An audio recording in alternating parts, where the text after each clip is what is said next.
I certainly believe that poetry has a bit of a resurgence at the moment. The spoken word is often celebrated in Waterford through various events and festivals. And there's a lovely thing happening at the Parlour Vintage Tea Rooms on George's Street, Waterford, this coming Saturday, June 15th at 7 p.m. It's the launch of a poetry pamphlet by local man Michael Flynn. The pamphlet is called Birth Metal, after one of the poems that's in it. And I'm delighted to say Michael, ahead of all that, joins me in studio here on The Fringe. Michael, how are you doing? Not too bad at all, Mary. Thank you. Thanks for coming inviting me in. Yeah, well, I have to say I was very impressed with your correspondence with me. You sent me loads of your poetry, which is fabulous, which we will get to very shortly. But first I want to talk about yourself. You are a farmer and you're from a farming background, right? That's correct, yeah. We're farmers out in Leopardstown and Dunmore East. So I helped my brother Martin farm his 90 cow Frisian dairy herd.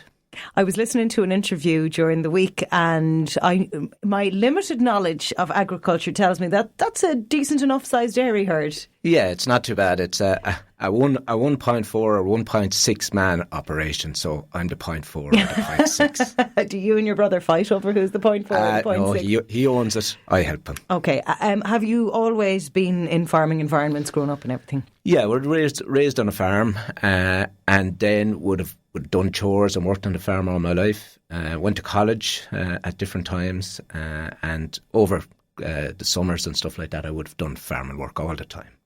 Tell me what it is about it, first of all, I suppose, that you love, if you do love it. What is the enjoyment level of it like? I know there are tough times for farmers at the moment, but in terms of just being out there in nature. Yeah, it's a bracing experience is what I would describe it as. It's always very real. So there's a grounding element to it. You really can't escape the animals, the weather, the soil. So in terms of writing poetry, there's kind of an endless material there. Absolutely. Tell me what the average day is like for you. What time do you get up at in the morning? Yeah, for me, it can depend on the time of the year. So at the busy times, the really busy time during spring calving, you're up 7, half 7. Depending if there's a cow calving, you're looking after her. Depending on the time of the season, you're milking cows, feeding calves, tending calves, husbanding animals, and that goes on until the evening time. My brother is a very modern farmer, so we're always trying to get finished around 6 or 7, even at the busiest time. So to get that modern thing called work-life balance. Sure, he has a very refined. I'm glad to hear that. And technology helps an awful lot these days as well, doesn't it? Absolutely, yeah. We have a modernised milking parlour now with lots of automated stuff in it. And some farmers nowadays even have robotic milkers. We're not there yet. I was visiting a friend's farm in the last couple of years and I was amazed when the cow walks through. She's scanned and you know everything about her and you know how much milk she yielded that day and everything. It's fascinating to watch, actually. Yeah, the farmers and people who work in very practical industries are often the first people to take up technology because it really, really assists them in data gathering, but also reduces the amount of labour required. Do you get to go on holidays? Well, I do. Because you're the 0.4/0.6. Exactly. So, and my brother would be very good that way. He always in August he will go for a week or 10 days, head down to Killarney or head across to France, and I'd be the main man for that period. Now, you mentioned that you can't avoid nature and weather and early mornings and everything else. And I suppose that did inspire your poetry, which we will get to in just a minute. But in terms of all that, last year we had snow and a heat wave in the 1 year. What was that like for farmers? I know it was well documented that it was tough, but just for day-to-day life, trying to make sure your animals have enough water or, that you're warm enough in the snow when you're out feeding them, etc. Yeah, last year was an unbelievably tough year because, as you said, there was the really harsh weather, and then within 6 weeks to 2 months we were into a drought, and the work stayed going for us. So we were feeding animals in the middle of summer. In the middle of July last year I was feeding bale silage to animals. And the thing about it is, what maybe people wouldn't understand, is that there's quite a long tail to that hard year. This year it continues. We have animals that are sicker than they should be. We have some animals that didn't go back in calf. So the tale isn't finished. That hard year has a knock-on for maybe 6 months or a year afterwards as well. And it's easy for the rest of us to forget about the weather when our job isn't directly affected by it like that. It's easy for the rest of us to deal with it at the time and then move on. And we don't think about stuff like that. Yeah, well, I promise you, I'm appreciating the rain in June and May of this year, because it means that the grass will grow. Absolutely, and that's so important. So in the midst of all this, in the midst of this life that you have, which is quite idyllic sounding in many ways, you know, farming out in Dunmore East with your brother, being at one with nature, you have become inspired to write poetry. When did all this start? Yeah, well, that goes back a long ways, back to the early 90s. Like a lot of people in the southeast, I did Mark Roper's course. I did it a couple of times. And at the end of the second course, I wrote one of the poems in the pamphlets, the very first poem. So these poems span 20 or more years of writing and on and off farming. And that poem came out of farming material isn't a surprise. Yeah, well, I mean, you say that your pamphlet deals with birth, fertility and death. And especially, I think, when you're a livestock farmer, that is the cycle of your year, really, isn't it? Absolutely. We're right in the middle of it at the moment now. If our cows don't get in calf, so that's fertility. Yeah. There's no milk, there's no production. What our main source of income doesn't happen. So that cycle is repeated year on year, and it can't be broken. You break the cycle, you break your income flow. Mm-hmm. And you mentioned death as well. Obviously, when a calf is born, I'm sure it's beautiful, and you know you probably never get tired of that. But there's also such sadness with animals as well, and you know it can be quite risky for them, I suppose, when they're giving birth and trying to get a vet out in the middle of the night and all that. So, I mean, you're writing about that in your poetry as well. Yeah, like I said earlier, the reality of life and death is there, and the calvings are mostly 96% of the time. Nature will do its thing. Yeah. And then in the small number of cases, you'll either have to intervene, or sometimes then, unfortunately, you lose an animal. Mm-hmm. When you were a child growing up kind of in this environment, do you remember sort of words floating around in your head then? Did you always have a penchant for the English language and for putting words on the nature you could see around you?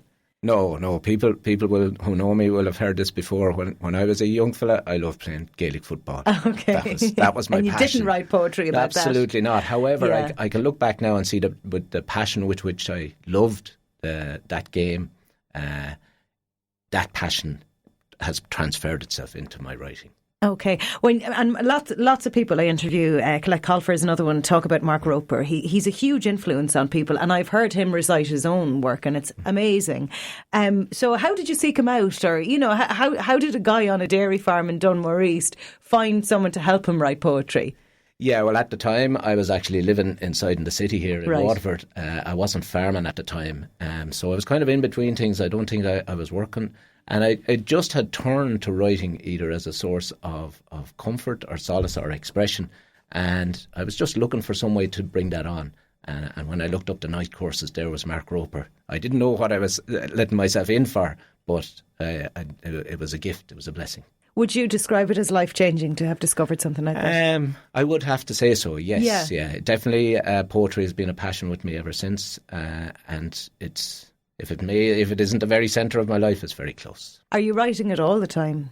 I have a different kind of a process to some people. I often don't write for an extended period of time, and then a burst will come. Right. So I may write 6, 7, 8, 9, 10 poems in a short period of time. More like I'm inclined to more like series of poems now rather than one-off poems. Your pamphlet, how long did it take you to put all this together? The process was over 2 years, right. And the idea is even longer than that. But I was in no rush with it. As I said, these poems are over a span of 20 years, from maybe 94 to 2014. Okay. So they're not going to go off. They're honed and tested. So in putting the pamphlet together, there was no particular pressure on me. So I took my time. I mentioned at the start of the interview that I feel there's a resurgence of poetry and spoken word, and it's become quite almost trendy at the moment. Would you agree with that? Do you see that? Absolutely. When I came back here in 2013, I was really surprised at the vibrancy and the vitality in the art scene and the poetry scene especially. People like Colette Colfer, yeah. Anna Jordan, I used to go to an event out in Bunman run by Sean Corcoran and Miranda out there. All of whom have been on the Fringe many times because of the work they do in Waterford. Yeah, and the vitality, I would say, that's what surprised me, and it really, really pleasing and encouraging and really supportive of somebody like myself. So you are going to be in the Parlour Vintage Tea Rooms, which, by the way, is gorgeous, this Saturday night for your launch. So I presume you'll do some readings at that as well. Yeah, the basic idea will be the three lads help me put the pamphlet together. They'll read a couple of poems around the themes of farming or fathers, because the pamphlet is dedicated to my father. And it's also Father's Day weekend as well, right? Well, that's passed me by, but okay. That's appropriate. That's okay. Now, are you going to read something for me? I will, yeah. I'm going to read the title poem, and I'm going to read it in a slightly different version. It's like this poem came about within the poem I'm going to read. It's like, so in there's kind of a giving birth, metaphor of a giving birth. So I like that. Okay, so it's called Birth Metal, which is the name of your pamphlet. So it's the title poem, but like you said, slightly adjusted for reading purposes. Yes. Okay, well, I'm going to sit back and listen to you. And this is Michael Flynn reading Birth Metal from his poetry pamphlet, which, if you're interested, will be launched this coming Saturday, June 15th at 7 o'clock in the Parlour Vintage Tea Rooms on Georgia Street in Waterford City. On you go, Michael. Birth Metal. The taut snap of the stitch vibrates in body cavities. His thick fingers glut the eyes of the scissors as he cuts the black suture he put in her vagina to keep her womb in. It was a bad birth, a big bull calf head down. The ropes for the legs kept slicking off the hocks, the heaving back a threat to the calf's bowed neck, the bloody arse of the heifer leaving no grip for the jack, the crack of parting sinew under contraction, hands trapped, pelvis on knuckle, on skull. Saved by the stainless steel hook in the eye, slipped into socket, bit into bone. The shiny calf flinched from the stalk of straw up the nose, cleared the last clinging fluid of his lungs. The taut snap of the stitch vibrates fresh to the brink. The curved scissors, the black thread, in the crush, the rough bag pushes through the chink. That is fabulous. It's amazing how descriptive that is. I actually felt like I was there. I could nearly smell the straw. Brilliant. Well done. That is Birth Metal, and obviously inspired by your dairy farming. Well done, Michael Flynn, and best of luck with your launch on Saturday night. Thank you so much, Mary.